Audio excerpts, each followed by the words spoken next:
I was thinking about the faults on the Bedford van I used to drive. One of them was there weren't printed circuit boards in the backlights.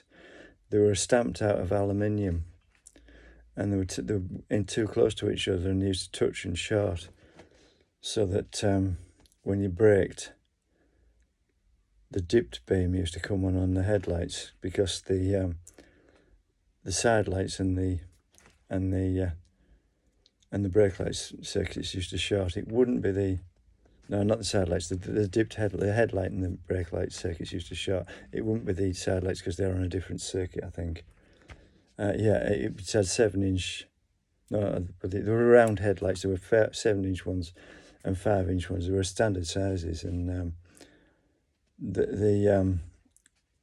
obviously, I used to brake before I got to a junction if it was on the left-hand side, just in case a car pulled out, if there was a car waiting. But I didn't realise that the dipped beams were flashing. Well, they weren't flashing; they were coming on as I was braking. And in most cases, if you flash the headlights or put them on, most people will assume you're encouraging them to pull out.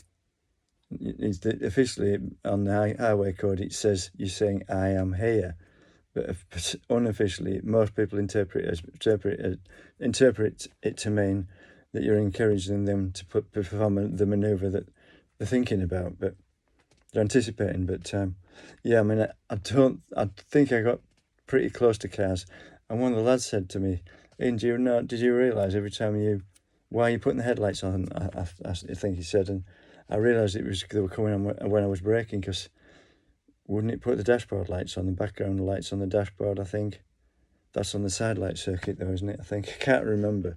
Eventually we worked out what was happening, but that was one of the faults. And when we went for the bed, they explained all the controls to me, and there was like a choke on it. Actually, you pulled a lever on it was literally like a choke button.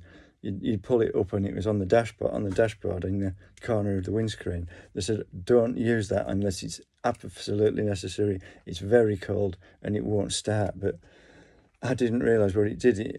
When you use a choke, it enriches the fuel air mixture. It adds more fuel, because what happens is, this is getting technical, but and this is what they said to me at college.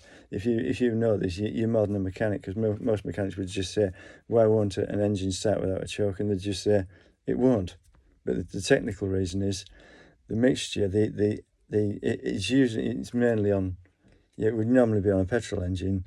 The petrol falls out of suspension in the air because of the coldness of the tubes that it goes into the engine through, like the manifolds and the parts, and it's also thrown sideways by in the corners in the parts and the manifolds, and it's thrown out over, and it falls out of suspension because it's cold and condenses all over the walls of the tubes, the parts, and it doesn't reach doesn't get into the engine. So the way to get it in is to put more fuel in, so that it goes further.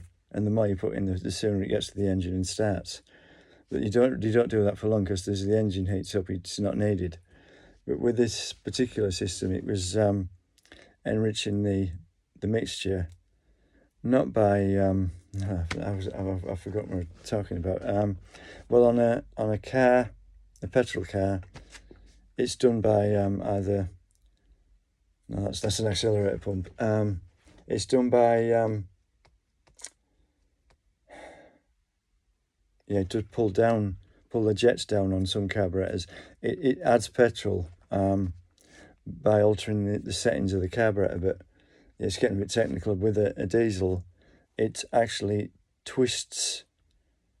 There's the injector pump has a little piston and cylinder for each cylinder on the engine, and when you push the throttle, it pushes a rack against pinions, against gears, and it twists all the pistons in the injector pump around, which there's like a spiral. Now this is getting. I've just been trying to work this out. It twists the piston, and the piston moves up and down as the Yeah, it does. I can't remember how that works. Is it on a gear to the engine? I think it is. And as you twist the piston, the piston uncovers a hole and closes it as it goes up and down. So if you have a spiral around the piston, it uncovers it sooner, but it wants to be closing later, I think. Yeah, so there must be a spiral at the top and possibly straight at the bottom, yeah. And it uncovers it for longer. So now I can't quite remember how it works, but this spiral uncovers the part or the hole in the side of the cylinder, the bar, and injects more fuel for longer because it's pushed out, pumped through the hole out over and then into the engine. I can't quite remember how it works, but yeah, it uncovers this part or hole for longer, so it injects more fuel, and that's the thing. Yeah, you'd only use that in very cold weather, but it's like something else that I think I was the only lad on the course who could answer. I couldn't work out how you did that, but it's similar to the timing of camshafts. That's like an eccentric, an egg shape, and if you twist it round, it'll open a valve by it literally goes up and down on a spring. It's more complicated than that. Originally, that's how it worked. It was a side valve, was it? Yeah, and they pushed up and down. The valves were lifted up and down, but that's not very efficient because of the way the air goes through the valves and into the engine. After that, they were operated by rocker arms. You pushed the cam pushed on the push rod. Sorry, the technical term is push rod engine. It pushes on a rod, which operates a rocker and pushes down on the valve. But now the latest idea is overhead camshafts. The camshafts operate directly above and onto the valve and push it down over. But now the twin cams with 2 valves per cylinder, 4 valves per cylinder, 2 exhaust and 2 inlet, because that's the only way to get the exhaust gases clean enough to use with the catalytic converter, because too much petrol in the exhaust gases it doesn't burn inside the catalytic converter. It overheats the catalytic converter and burns the catalyst out. Is that everything? I can't remember. It's only 7 minutes. I don't know, but yeah, that was one of the lads couldn't answer, and I think I told him.